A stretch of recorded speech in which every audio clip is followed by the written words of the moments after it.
এদিকে ইনকিলাব মঞ্চের মুখপাত্র শরীফ ওসমান হাদী হত্যাকাণ্ড নিয়ে পশ্চিমবঙ্গের সাবেক মুখ্যমন্ত্রী মমতা বন্দ্যোপাধ্যায়ের বক্তব্য নিয়ে বাংলাদেশে চাঞ্চল্যের সৃষ্টি করলেও ভারতের মূলধারা সংবাদ মাধ্যমগুলো এখনও নীরব।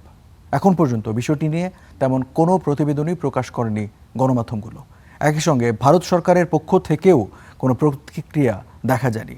হাদী হত্যার প্রধান দুই আসামি ও সহায়তাকারী বর্তমানে ভারতের কারাগারে বন্দী রয়েছেন। তারা হলেন হামলাকারী ফয়সাল করিম মাসুদ, আলমগীর শেখ এবং তাদের পালাতে সহায়তাকারী ফিলিপ সাংমা। সর্বশেষ তথ্য অনুযায়ী ফিলিপ সাংমা বর্তমানে কলকাতার দমদম কেন্দ্রীয় কারাগারে রয়েছেন। অন্যদিকে মামলার প্রধান দুই আসামি ফয়সাল ও আলমগীরকে ভারতের রাজধানী দিল্লির একটি কারাগারে রাখা হয়েছে।